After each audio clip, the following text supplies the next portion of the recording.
नमस्कार किसान भाइयों, डी गार्डन में आप सभी किसान भाइयों का एक बार फिर से स्वागत है और आप बने हुए डीवी दामा के साथ। काफी किसान भाइयों ने जानना चाहा है कि गन्ना पेडी में हम टेलरिंग किस तरीके से अधिक कर सकते हैं या गन्ना कल्लों की संख्या किस तरीके से बढ़ा सकते हैं। इसी संबंध में आज हम सारी बात करने वाले हैं। तो इसके लिए मैं दो दवाई यहाँ पर आपको बताने वाला हूँ। दोनों ही ग्रोथ प्रमोटर है, काफी अच्छा कार्य हमारी फसल में करती है और काफी सस्ती ये दवाई है। आप इनका बहुत ही आसानी के साथ उपयोग कर सकते हैं। तो जो ये दवाई देख पा रहे हैं किसान भाइयों, ये ग्रोथ प्रमोटर है। 100 ml की शीशी आती है और ये ग्रोथ प्रमोटर किसान भाइयों आप किसी भी कंपनी का ले सकते हैं। केवल साल्ट आपको देख लेना है, 39% में आपको ले लेना है और केवल 1 एकड़ में आपको 100 ml ही ये डालना है। इससे अधिक मात्रा इसकी आप बिल्कुल भी ना दें। दूसरी दवाई जो आपको ले लेनी है किसान भाइयों, वो लेनी है ह्यूमिक एसिड 98%। काफ़ी अच्छी दवाई है और दोनों दवाई मिल करके बहुत ही अच्छा कार्य करती है। ये पैकेट आता है 250 ग्राम का। आपको 2 पैकेट ले लेने हैं ह्यूमिक एसिड के 1 एकड़ के लिए। और ये पैकेट भी किसान भाइयों आप किसी भी कंपनी का ले सकते हैं, जो भी आपको अच्छा लगे या आपको आसानी से उपलब्ध हो, क्योंकि इन सभी दवाइयों का एक ही कार्य होता है। केवल आपको थोड़ा सा साल्ट देख लेना है कि आपका जो ये ह्यूमिक एसिड है 98% में होना चाहिए। और इन दोनों दवाइयों को आप जो भी आपको आसानी से उपलब्ध हो, किसी भी कंपनी की हो, ये आप ले करके अपनी फसल में इसका स्प्रे कर सकते हैं। तो काफ़ी अच्छा कार्य आपकी फसल में करेगी।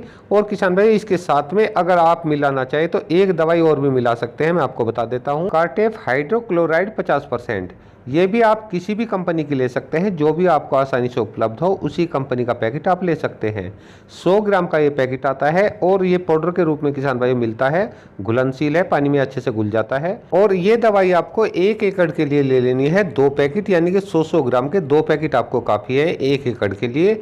किसान भाइयों इस दवाई को मैं इसलिए बता रहा हूं क्योंकि इस समय पर आकर के अक्सर करके हमारी गन्ना पेडी की फसल में एक कीट हो जाता है किसान भाई, इसको सुंडी भी बहुत से बोलते हैं। और कई बार किसान भाइयों इस कीट का हमारी गन्ना पेडी की फसल में इतना प्रकोप हो जाता है कि अधिकतर गन्ना पौधों की पत्तियां ये कीट खा जाता है, जिसके कारण हमारे पौधे की संश्लेषण क्रिया रुक जाती है, जिससे हमारे गन्ना पौधे की बढ़वार बिल्कुल रुक सी जाती है। तो किसान भाइयों ये कीट हमारी फसल में अगर हो चुका है तो ये दवाई उसको मार गिराएगी और अन्य किसी कीट को यहाँ पर नहीं होने देगी। क्योंकि किसान भाइयों अभी तक थोड़ा तापमान टेम्परेचर थोड़ा कम चल रहा था, लेकिन आने वाले समय में जल्दी ही तापमान धीरे धीरे करके अधिक बढ़ने लगेगा, जिसके कारण जब भी तापमान अधिक बढ़ता है हमारी गन्ने की फसल में बहुत ही ज़्यादा कीटों का प्रभाव होने लगता है।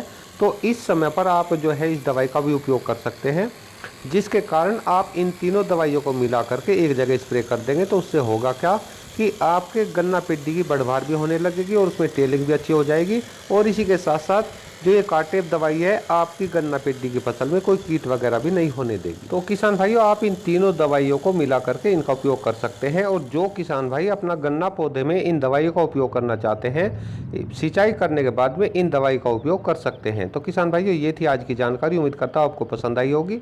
एक नई जानकारी के साथ फिर मिलते हैं, तब तक के लिए सभी किसान भाई को नमस्कार।